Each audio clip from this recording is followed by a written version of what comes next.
60 வயச தாண்டினதுக்கு அப்புறம் நம்மள பலரோட வாழ்க்கைய ஒரு விஷயம் மெதுவா அதோட கட்டுப்பாட்டுக்குள்ள கொண்டு வர ஆரம்பிக்குது. அது ஒரு நோய் கிடையாது, அது வலி. குறிப்பா மூட்டுக்கள்ல வர அந்த வலி நம்மளோட ஒவ்வொரு நாளையும் கொஞ்சம் கொஞ்சமா கஷ்டமாக்குது. பேரப்பசங்களோட விளையாடணும்னு ஆசை இருக்கும், ஆனா மூட்டு வலிக்குமேன்னு ஒரு தயக்கம். கோயிலுக்கு படிக்கட்டுல ஏறணும், ஆனா மனசுக்குள்ள ஒரு பயம். காலையில படுக்கைய விட்டு எழுந்தும்போது வர்ற அந்த முதல் சில நொடி இருக்கும். இப்படி சின்ன சின்ன விஷயங்கள்ல நம்ம சுதந்திரத்தை அதை திருட ஆரம்பிக்குது. ஆனா இதுக்கு ரொம்ப ரொம்ப ஒரு எளிமையான தீர்வு இருக்கு. அத பத்தி தான் நம்ம இப்போ விரிவா பார்க்க போறோம்.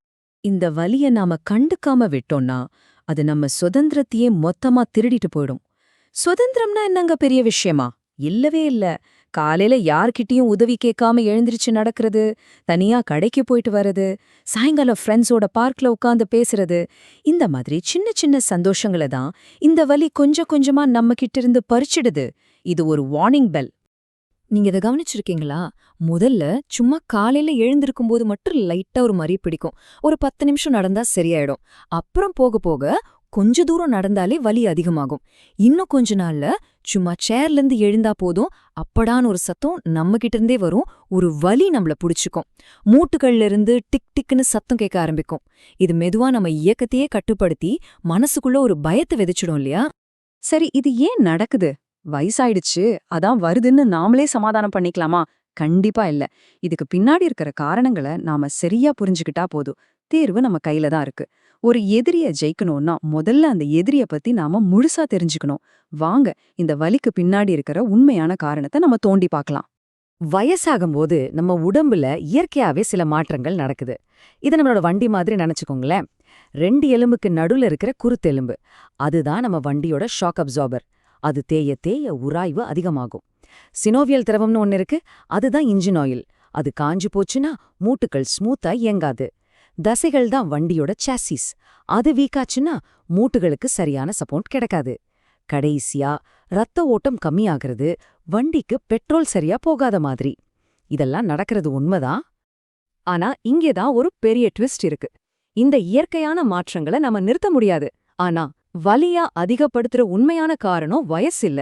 அது நம்மளோட செயலற்ற தன்மை. அதாவது நம்ம உடம்புக்கு அசைவு கொடுக்காம இருக்கிறது தான் பிரச்சனைய பெருசாக்குது. ஒரு இரும்பு கேட்ட ரொம்ப நாள் பூட்டியே வச்சா என்னாகும்?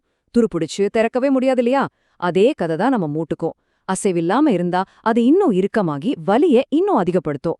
வயச நாம ஒண்ணும் பண்ண முடியாது. ஆனா நம்ம செயல்பாடுகளை நம்ம கையில தானே இருக்கு. அப்போ என்னதான் தீர்வு? ஜிம்முக்கு போகணுமா? ஓடணுமா? ஐயையோ, வலி இருக்கும்போது அதெல்லாம் செஞ்சா இன்னும் மோசமாயிடும். உங்களுக்கு தேவையான தீர்வு ரொம்ப சிம்பிள். அது உங்க வீட்ல இருக்கிற ஒரு சாதாரண சேர்ல இருக்கு. ஆச்சரியமா இருக்குல்ல? நம்மள உட்கார வைக்கிற பிரச்சனைக்கு நம்ம உட்கார இடத்துலயே தீர்வு இருக்கு. இதுதான் சேர் எக்ஸசைஸ், அதாவது நாற்காலி உடற்பயிற்சின்னு சொல்றோம். இதோட ஐடியாவே ரொம்ப சிம்பிள்ங்க. இயக்கம் தான் மருந்து. ஆனா அந்த மருந்து ரொம்ப சாஃப்டா இருக்கணும்.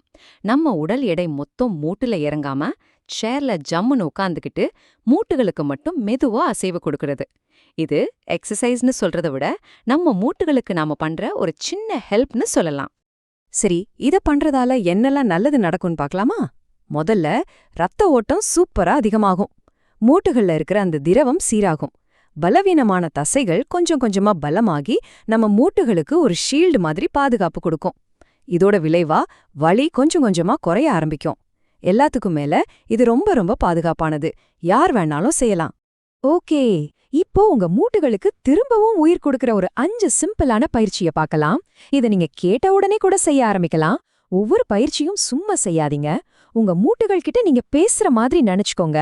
நான் உன்னை பாத்துக்கிறேன், வா நாம பழையபடி நல்ல வேலை செய்யலாம் அப்படின்னு சொல்ற மாதிரி செய்யுங்க. முதல்ல லெக் ரேஸ். சேர்ல நேரா உட்கார்ந்துக்கோங்க. மெதுவா ஒரு காலை மட்டும் நேரா தூக்குங்க. மூச்சை இழுத்துக்கிட்டே தூக்கி ஒரு 5 செகண்ட்ஸ் ஹோல்ட் பண்ணிட்டு மூச்சை வெளியே விட்டுட்டு மெதுவா இறக்குங்க. இது முழங்கால சுத்தி இருக்கிற தசைகளை பலப்படுத்தும். அடுத்து கணுக்கால் சுழற்சி. அதே மாதிரி காலை நீட்டி கணுக்கால மட்டும் வலது பக்கம் 10 தடவை, அப்புறம் இடது பக்கம் 10 தடவை மெதுவா சுத்துங்க. இது கால்ல வர்ற வீக்கத்தை குறைச்சு ரத்த ஓட்டத்தை நல்லா இம்ப்ரூவ் பண்ணும். அடுத்தது முழங்கால மடக்கிறது. உட்கார்ந்த இடத்துல இருந்தே ஒரு முழங்கால மெதுவா நெஞ்சுகிட்ட கொண்டு வந்து ஒரு 2 செகண்ட் வச்சுட்டு மெதுவா கீழே விடுங்க. இது இடுப்புக்கும் முழங்காலுக்கும் நல்ல அசைவை கொடுக்கும். 4வதா ஷோல்டர் ரோல்ஸ். நம்ம நிறைய பேருக்கு கழுத்து தோள்பட்டையில தான் எப்போ ஒரு இறுக்கம் இருக்கும். இப்போ தோள காது வரைக்கும் தூக்கி பின்னாடி ஒரு பெரிய வட்டம் போடுற மாதிரி சொத்தி கீழே இறக்குங்க. அடடா, அப்போ ஒரு ஃபீல் வரும் பாருங்க, உங்க முதுகுக்கே நல்லா இருக்கும். 5ஆவதா ஃபார்வர்ட் பெண்ட். சேர்ல உட்கார்ந்துகிட்டே மெதுவா முன்னாடி குனிஞ்சு உங்க கையால பாதத்தை தொட ட்ரை பண்ணுங்க. முடியலையா? பரவாயில்ல, எவ்ளோ முடியுதோ அவ்ளோ செஞ்சா போதும். உடம்ப ரொம்ப வருத்திக்காதீங்க. இந்த பயிற்சி நாள் முழுக்க உட்கார்ந்தே இருக்கிறதால வர்ற அந்த கீழ்முழுகு வலிக்கு சூப்பரா கேக்கும். இவ்ளோ சொல்றீங்களே, இது நிஜமாவே வேலை செய்யுமான்னு உங்களுக்கு ஒரு சந்தேகம் வரலாம். நியாயம்தான். அதுக்கு பதில் 68 வயசான திரு ராமசாமியோட கதையில இருக்கு. ஒரு காலத்துல வீட்டு வாசப்படி தாண்டறதே அவருக்கு ஒரு மலை மாதிரி இருந்துச்சு. வலி மாத்திரைகள் தான் அவரோட நண்பர்களா இருந்துச்சு. இந்த கதை உங்களுக்கு ஒரு பெரிய நம்பிக்கையை கொடுக்கும்.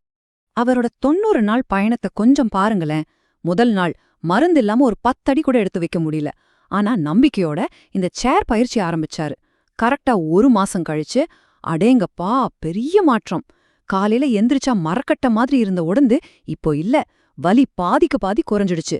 அது அவருக்கு ஒரு பெரிய மோட்டிவேஷனை கொடுத்துச்சு. 90 நாள்ல யார் உதவியும் இல்லாம பார்க் வரைக்கும் நடக்க ஆரம்பிச்சிட்டாரு. மருந்தோட அளவும் தானா குறைஞ்சிடுச்சு.